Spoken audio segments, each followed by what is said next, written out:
हिमाचल की पहाड़ियों में बर्फ से ढकी वादियों के बीच एक गांव बसा था। उस गांव का नाम था धुंधीपुर। गांव का यह नाम इसलिए पड़ा क्योंकि साल के ज्यादातर महीने वहां इतनी घनी धुंध रहती कि 2 कदम आगे कुछ दिखाई नहीं देता।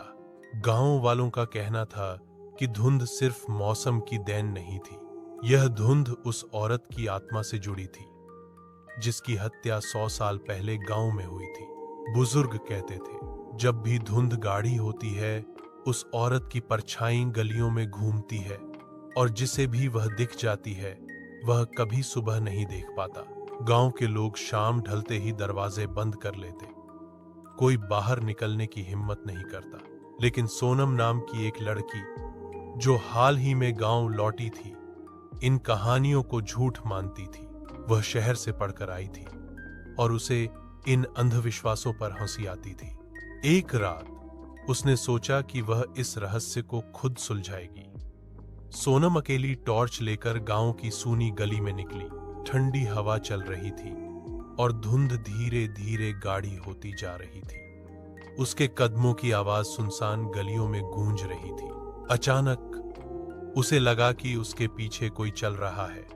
उसने मुड़कर देखा, धुंध के बीच से लाल जोड़े में एक औरत खड़ी थी। उसका चेहरा उल्टा था और आंखें खून की तरह लाल चमक रही थी। सोनम की सांसें थम गई, उसकी टॉर्च कांपने लगी और रोशनी सीधे उस औरत पर पड़ी। पर रोशनी पड़ते ही औरत गायब हो गई, जैसे धुंध ने उसे निगल लिया हो। सोनम डर गई, लेकिन उसने अपने कदम पीछे नहीं खींचे। वह और आगे बढ़ी और गांव के बीचों बीच स्थित पुराने कुएं तक पहुंची। यह वही कुआं था जिसके बारे में उसकी दादी कहा करती थी, यहीं से उस औरत की चीखें रात में सुनाई देती हैं। सोनम ने कुएं के पास जाकर देखा। कुएं की दीवारों पर सूखे खून के निशान जैसे धब्बे पड़े थे। हवा अचानक ठंडी हो गई और उसके कानों में फुसफुसाहट गूंजने लगी। वह आवाज किसी औरत की थी। धीमे धीमे शब्द कानों तक पहुंचे, मुझे न्याय चाहिए, मुझे न्याय दो। सोनम के रोंगटे खड़े हो गए। उसे महसूस हुआ कि कोई उसके कंधे पर हाथ रख रहा है। उसने तुरंत पीछे मुड़कर देखा। लाल जोड़े में वही औरत खड़ी थी। इस बार उसका चेहरा पास से साफ दिख रहा था। औरत की गर्दन टेढ़ी थी, मानो उसे फांसी पर लटकाया गया हो। इसको देख के औरत की आंखों से आंसू नहीं बल्कि खून बह रहा था। वह औरत सोनम को घूरते हुए बोली, तुम्हें मेरी सच्चाई जाननी होगी, नहीं तो तुम्हारा अंजाम भी वही होगा जो मेरा हुआ था। सोनम डर के मारे चीख पड़ी, लेकिन उसकी आवाज धुंध में दब गई, मानो किसी ने उसका गला कस दिया हो। अचानक कुएं का पानी उबलने लगा और उसमें से वही औरत का चेहरा उभर आया। अब सोनम समझ चुकी थी कि यह आत्मा कोई साधारण प्रेत नहीं, बल्कि 100 साल से न्याय की तलाश में भटक रही रूह है। सोनम कांपते हाथों से टॉर्च कसकर पकड़े रही। उसका दिल इतनी जोर से धड़क रहा था कि मानो सीने से बाहर निकल आएगा। वह औरत धीरे धीरे धुंध में गायब हो गई, लेकिन उसकी आवाज अब भी सोनम के कानों में गूंज रही थी। मेरी सच्चाई जानो, सोनम ने तय किया कि उसे गांव के बुजुर्गों से पूछना होगा। अगली सुबह वह सीधे दलाई बाबा के पास पहुंची। दलाई बाबा गांव के सबसे बूढ़े और समझदार इंसान माने जाते थे।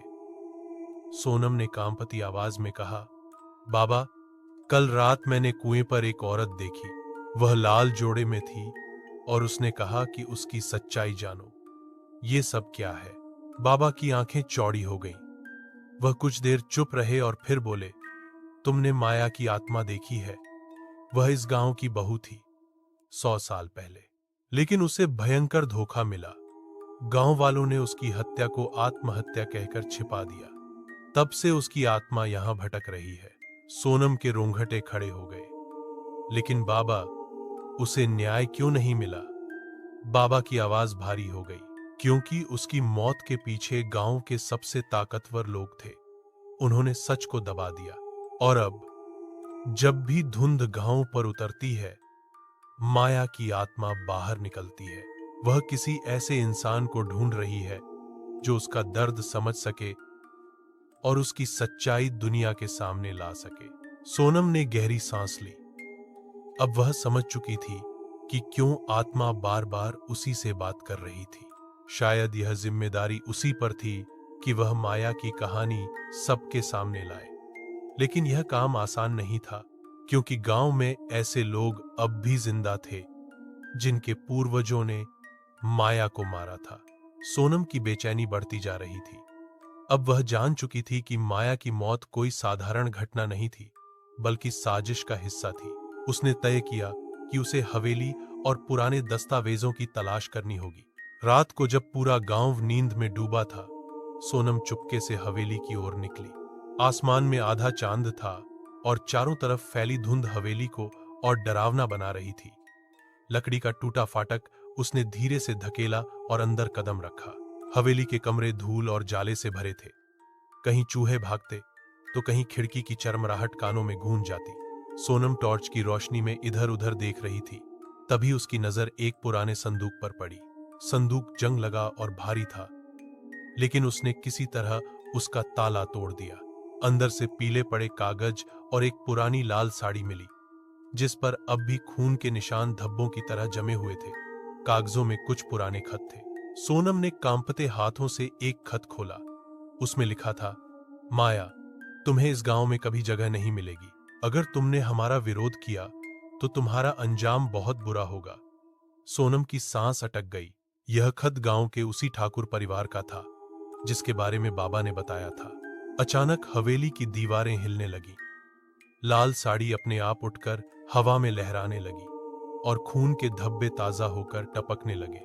सोनम को लगा जैसे कोई अदृश्य हाथ उसे पकड़कर हवेली के अंधेरे कमरे की ओर खींच रहा हो। कमरे के अंदर से वही आवाज आई, सच को उजागर करो, वरना तुम भी मुझ जैसी बन जाओगी। सोनम डर के बावजूद हवेली के अंदर और गहराई तक गई। उसके हाथ में टॉर्च बार बार झपकने लगी, मानो रोशनी भी वहां रहना नहीं चाहती थी। कमरे के कोने में एक टूटा हुआ आईना पड़ा था। सोनम जैसे ही उसके पास गई, आईने पर धुंधली तस्वीर उभरने लगी। तस्वीर में वही औरत थी, माया, पर इस बार उसका चेहरा साफ दिख रहा था। वह अपने लाल जोड़े में गहनों से सजी हुई थी, जैसे शादी के मंडप से उठकर आई हो। लेकिन अचानक कुछ हाथों ने उसे पकड़ लिया, गहने खींच लिए और उसका गला दबाने लगे। माया की चीखें आईने से बाहर गूंजने लगी। सोनम का कलेजा कांप उठा। वह समझ गई कि माया की हत्या उसी हवेली में हुई थी जहां उसे दुल्हन की तरह सजाकर लाया गया और फिर सैजिशन मार डाला गया। अचानक आईना टूट गया और उसके टुकड़ों में से खून रिसने लगा। खून धीरे धीरे कमरे के फर्श पर फैल गया और उससे माया की परछाई बाहर निकल आई। माया की आंखें अब और भी लाल थीं। वह सोनम की तरफ बढ़ते हुए बोली, तुमने सच का टुकड़ा देख लिया है, पर पूरा सच तभी जानोगी जब मेरी मौत की रात को जियोगी। तुम्हें उस रात में वापस ले जाऊंगी। इतना कहते ही हवेली की दीवारें गायब हो गईं। सोनम ने खुद को 100 साल पुराने समय में खड़ा पाया। आसपास बारात की शोर, गुल थी, ढोल नगाड़े बज रहे थे और हवेली रोशनी से जगमगा रही थी। पर सोनम जानती थी कि यह कोई खुशी का पल नहीं, बल्कि मौत की रात थी। सोनम ने चारों ओर देखा। वह सचमुच 100 साल पहले की हवेली में खड़ी थी। सामने बारात चल रही थी, लोग नाच गा रहे थे और माया दुल्हन बनकर मंडप में बैठी थी। उसके चेहरे पर हल्की मुस्कान थी, पर आंखों में डर साफ झलक रहा था। सोनम समझ गई कि यह वही रात है जिस रात माया को मौत मिली थी। अचानक माहौल बदल गया। बारात का शोर, गुल थम गया और हवेली के बड़े कमरे में कुछ लोग इकट्ठा हुए। उनमें ठाकुर और उसके साथी थे। वे माया को बीचों बीच खींच कर लाए और दरवाजा बंद कर दिया। माया रोते हुए चिल्लाई, मैंने कोई गुनाह नहीं किया, मुझे क्यों मारना चाहते हो? ठाकुर की आवाज गूंज उठी, तूने इस परिवार की इज्जत मिट्टी में मिलाई है। तेरी सांसें अब इस हवेली से बाहर नहीं जाएंगी। माया भागने की कोशिश करने लगी, लेकिन चारों ओर से उसे पकड़ लिया गया। सोनम कांपती खड़ी यह सब देख रही थी, पर वह कुछ कर नहीं पा रही थी। गला घूंटते वक्त माया की आंखें सोनम पर टिक गईं, मानो वह जानती हो कि कोई औरत 100 साल बाद उसकी गवाही देगी। उसकी आखिरी चीख इतनी भयानक थी कि हवेली की दीवारें हिल उठीं। फिर सब कुछ अंधेरे में डूब गया। सोनम जमीन पर गिर गई और जब आंखें खुलीं तो वह फिर उसी टूटी हवेली में खड़ी थी। उसके पैरों के नीचे अभी भी खून की बूंदें चमक रही थी। माया की आत्मा उसके सामने प्रकट हुई और बोली, अब तुम पूरी सच्चाई जान चुकी हो, लेकिन अगर इसे दुनिया के सामने नहीं लाओगी तो तुम्हारा भी यही हाल होगा। सोनम के माथे से पसीना टपक रहा था। अब वह माया की पूरी सच्चाई जान चुकी थी। वह समझ गई कि माया की आत्मा केवल बदला नहीं चाहती, बल्कि सच का उजाला भी चाहती है। अगली सुबह सोनम पूरे गांव के सामने पहुंची। गांव वाले इकट्ठा हुए, लेकिन जब उसने हवेली के दस्तावेज और खून से सनी साड़ी सबके सामने रखी तो लोग कांप उठे। कुछ बुजुर्गों की आंखें झुक गईं, क्योंकि उनके पूर्वज ही उस साजिश का हिस्सा थे। सोनम ने ऊंची आवाज में कहा, माया की आत्मा अब भी इस गांव में भटक रही है। वह तब तक चैन से नहीं सो पाएगी जब तक तुम सब उसके साथ हुए अन्याय को स्वीकार नहीं करते। गांव वाले डर से सहम गए। उन्होंने वहीं हवेली के सामने माया की आत्मा के लिए दीप जलाए और सच्चाई को स्वीकार किया। उसी रात सोनम फिर हवेली के पास गई। धुंध के बीच माया की परछाई उसके सामने आई, लेकिन इस बार उसकी आंखों से खून नहीं बल्कि आंसू बह रहे थे। उसने हल्की मुस्कान दी और बोली, धन्यवाद, अब मेरी आत्मा मुक्त हो गई। धीरे धीरे माया की परछाई धुंध में घुल गई और हवेली पर सदियों से छाया हुआ सन्नाटा टूट गया। गांव के लोग अब पहली बार राहत की सांस ले पाए। सोनम चुपचाप आसमान की ओर देख रही थी। उसे लगा जैसे तारे भी आज उसके साथ मुस्कुरा रहे हों। अगर आपको यह डरावनी और सच्ची लगने वाली कहानी पसंद आई तो चैनल को सब्सक्राइब करें। आपके एक क्लिक से हमें नई नई कहानियां लाने का हौसला मिलता है।